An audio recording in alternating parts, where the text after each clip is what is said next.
right, doing a mic check for the pool press whenever you guys are ready. We're going to get thumbs up from everybody again, make sure we're all good before we get started here briefly. Wait for everybody to file in, and we'll get some audio checks in, so wait to give it a few seconds for everybody to get set up before I talk like crazy here.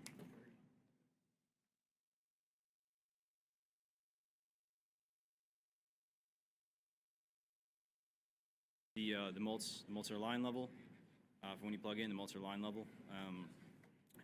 Preferably you try to use the split sixes that are there, or the red mults that are there. Don't try to use that box on the ground anymore. There's not really much left in that, so use the split sixes or the red mults on the ground, please. All right, doing some checks for you guys. Make sure you can see everything here, everything just fine for the pool. Pool folks, just give me a thumbs up when you guys are all good on audio and everything. Same with we'll just start from left to right. Just everybody give me a thumbs up. Make sure everybody's good to go.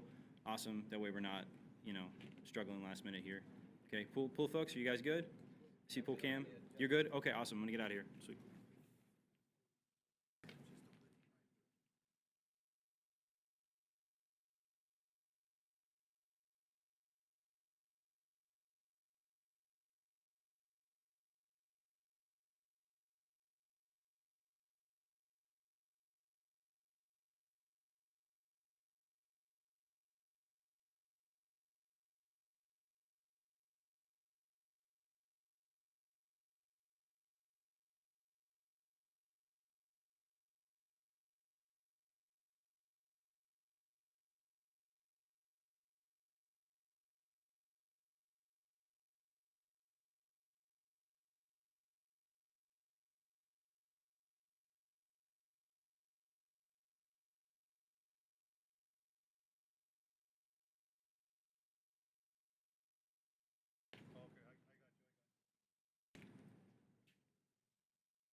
All right. Well, good afternoon, everybody, and I appreciate you being here. It's great to be here. It's great to talk to some of the incredible people that we have, both at the local level, the Texas state level, and also, of course, our federal border patrol, who are doing so many good things to keep us safe. And I have some bad news and some good news. And the bad news is that because of what Joe Biden did at the southern border for 4 years, we had record increases in migrant crime, in fentanyl deaths, and in just floods and floods of people who shouldn't be in our country who came into the United States of America. We also have a number of ways in which the cartels became more advanced, better war fighters, because Joe Biden opened up the American southern border and allowed the cartels to turn it into their playground. Now, that's the bad news.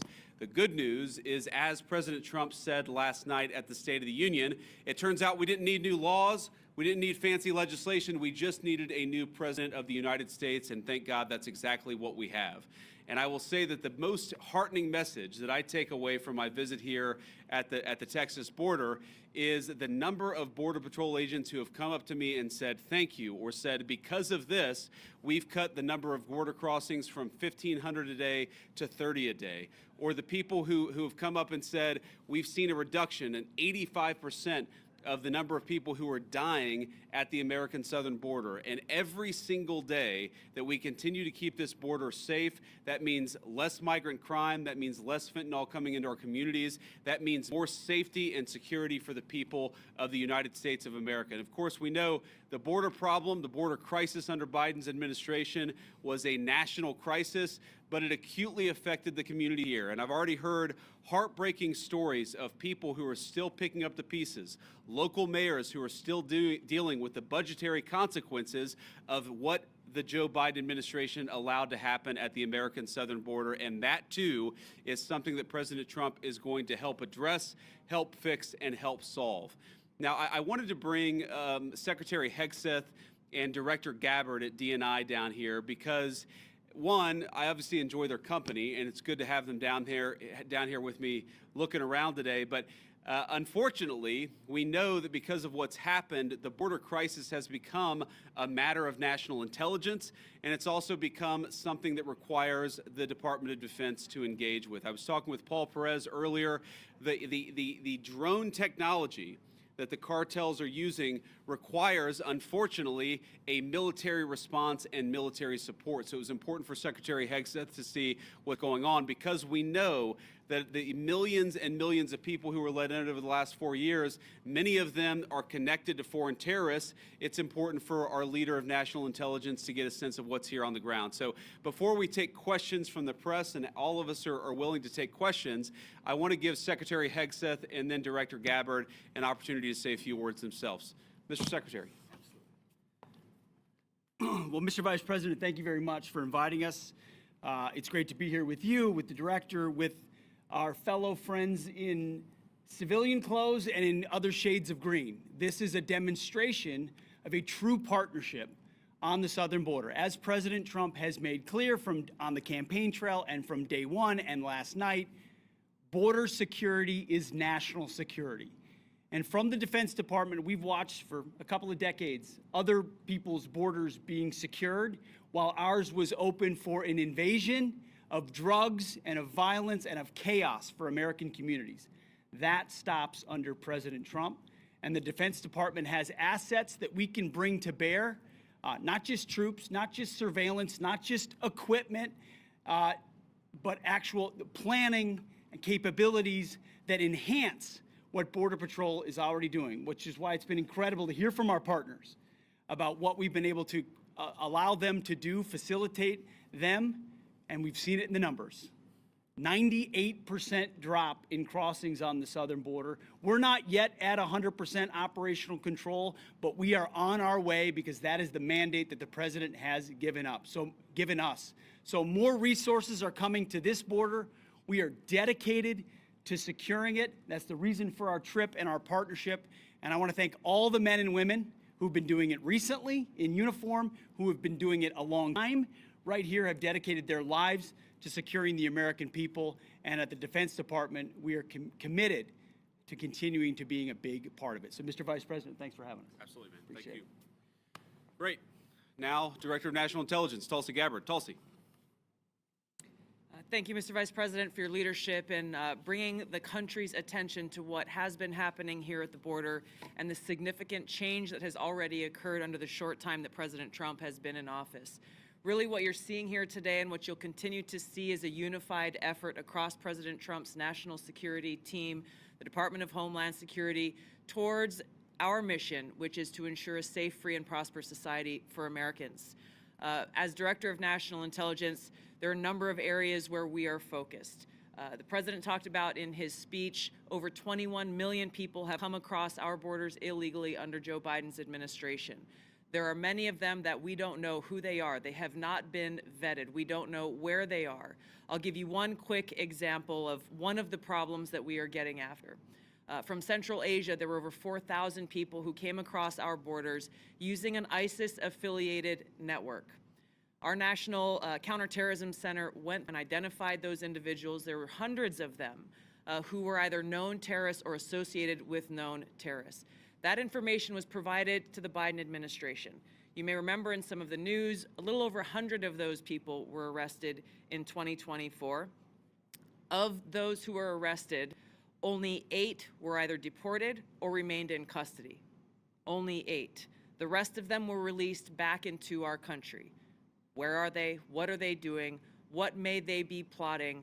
This is just the beginning. There are many, many areas that we need to stay very focused on, working with Department of Homeland Security, working with the FBI to ensure that we're keeping the American people safe. Our Counterterrorism Center is working on making sure that we have that single source for vetting so that we can figure out who is actually in our country and identify those who pose a threat and get them removed. The President's designation of the cartels as foreign terrorist organizations falls directly into this, especially as we're seeing some of the tactics that these cartels are using reflect some of the tactics that we've seen used by Islamist terrorists in countries that many of us have served in overseas. Our mission is very clear. Our objective is to keep the American people safe. I'm grateful to be a part of this team that President Trump has assembled to accomplish that mission. Thank you. So before I take questions, let me just say two final things. First of all, the reason why we've seen, as Pete said, a 98% reduction of border crossings, the reason why this particular site has gone from over 1,500 crossings per day to 30 crossings per day is because President Trump has empowered and, in fact, demanded that his whole government take the task of border control seriously. And that's exactly what we're doing.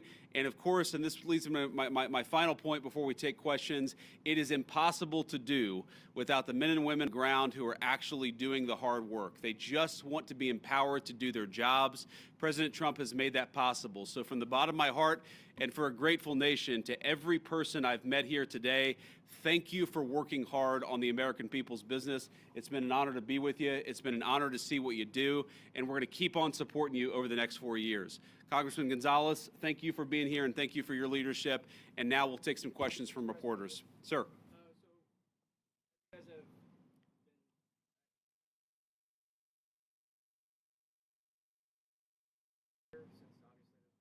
Sure.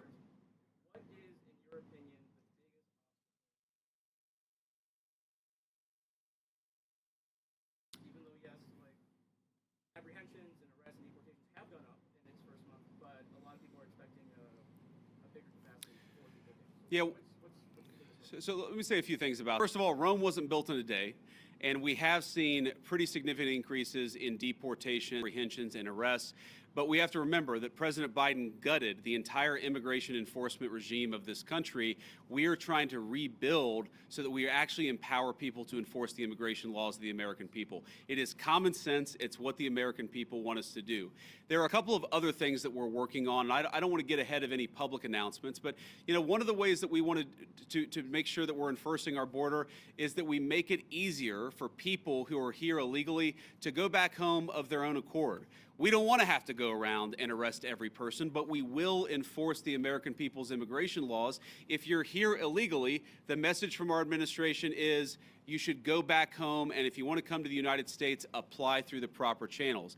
That's an important thing that we're doing. And the final thing is this costs money. One of the most important parts of the President's reconciliation priorities is, of course, tax reform on the one hand, and on the other hand, making sure that we get proper resources so that we can pay for the flights, and we can pay for the detention centers, and we can pay for all the components necessary to ensure that we're re-migrating illegal immigrants back to their country of origin. I guarantee it is a part of the President's priorities. We'll keep on working on it. We've made a lot of progress, but we're going to keep on working on it over the remainder of the President's term.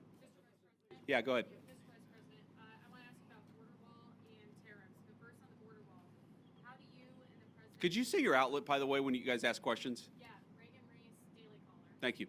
How do you and the President define success this term with the border wall, and how much of the southern border wall needs to be walled off before Trump leaves office? Well, look, I think the President's hope is that by the end of the term, we build the entire border wall. And of course, that's the physical structure of the border wall itself. But we even heard today, there are so many good technological tools, so many great artificial intelligence-enabled technologies that allow us, for example, You know, a camera, not a person, but a camera picks up somebody 2 miles away who's about to come across the southern border. Maybe it's livestock, right? Maybe it's a, you know, a critter in the desert. Maybe it's a human being with a weapon on their back. We're using artificial intelligence to make us better at the job of border enforcement, but we've got to make sure that technology is deployed across the entire American southern border. We're going to do it as much as we can, as broadly as we can, because that's how we're going to protect the American people's security. Yeah, go ahead. Last time they were paused because they deployed 10,000 troops to the border. What can they do this time to make the terrorists go away? Well, what the president has said is we need a sustained commitment from the government of Mexico to take the job of border security seriously. Fentanyl is the single largest cause of death among young Americans, and we know that a substantial portion of it is, you know, the precursors are made in China. They come to Mexico, they're manufactured in Mexico and brought across the border by the Mexican drug cartels. We want to see fewer Americans dying of these terrible fentanyl overdoses, when we're going to apply as much leverage as possible to the Mexican government as possible. You know, in some ways, look, the president obviously cares deeply about the American people. He serves the American people first. I actually think he's doing a huge favor to the people of Mexico, because if they don't get control of these cartels, the people of Mexico are going to wake up in a narco state where the cartels have more power than their own government. President Trump is trying to help. The Mexican government needs to take this issue of immigration enforcement seriously. In the back, yeah.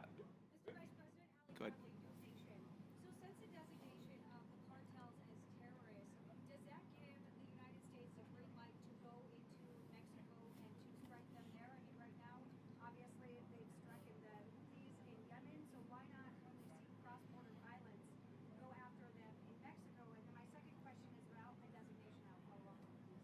Go ahead and ask the second question. Why isn't the Juarez/La Línea cartel designated when it's in one of the most deadliest places on the planet? Juarez has been designated as one of the deadliest cities. It's right across from El Paso. We've talked to community leaders. They say we know Juarez cartels operating in the U.S. and so are their affiliates. We don't even want to talk about it out loud though, because it will put a target on our back. They're scared. Border Patrol even thought they were designated, but they're not. So. Department didn't tell me why. So on that, we're looking at additional organizations. Obviously, this is the determination of whether to determine a particular organization, a terrorist organization, is something that we consult with our leaders of the Department of Defense. We also consult with our friends in other governments. We maintain the optionality to designate further organizations, terrorist organizations, if we feel that we need to in order to protect the American people. And I think President Trump has made it very clear he's not going to be shy about designating some of these cartel organizations as terrorists if he thinks he has to protect the American people. Your first question was about... Oh, sorry, yeah. So look, I'm not going to make any announcements about any invasions of Mexico here today. The president has a megaphone, and of course he'll speak to these issues as he feels necessary. But what designating cartel organizations allows us to do is deploy the full resources of the United States military to engage in serious border enforcement. Of course, the president is going to make the determination about how we deploy those forces, but our hope is that Mexico takes this job seriously. We don't want to have negative relationships with the Mexican government. We want the Mexican government to help itself, but also in the process to help the American people by taking these organizations seriously. It's going to destabilize the entire country of Mexico, the entire government, if they don't take it more seriously. We're hopeful that they will. And if they don't, then of course, we'll figure out what to do from there. So, you just mentioned something about invasion of Mexico. Was military forces going into Mexico? No. Next question.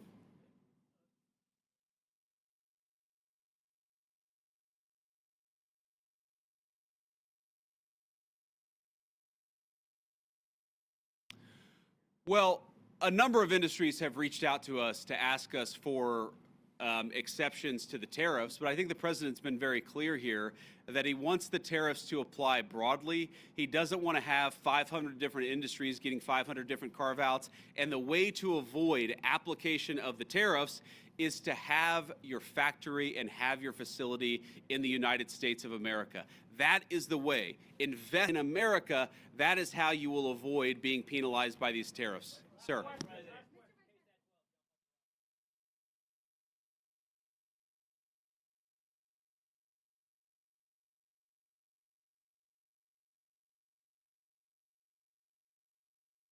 Well, I think like so many Americans, apparently members of the Mexican drug cartel figured out in November and December after the election that Joe Biden was asleep at the wheel and they had to be dealing with the then president-elect and now president. If you look at what drove the declines before the inauguration, people will tell you they knew that Donald Trump was coming back into office. They knew he was going to take border enforcement seriously. And so they were already getting ahead of actually cutting down those illegal crossing numbers. We saw that from the Mexican government, of course, because we were threatening some economic sanctions against them. But we also saw it from the cartels themselves. And even today, because, of course, it doesn't, it takes a little time to get from the deepest parts of Central America to the American southern border. What we often find is that there are massive numbers of illegal immigrants who have already started to make the trek and have decided, you know what, because Donald Trump's president, we're going to go back home. We heard today about a Honduran group of migrants who decided they're just going to go back home because they recognize that under Donald Trump's leadership, we take border enforcement seriously. Thank you all. Take care.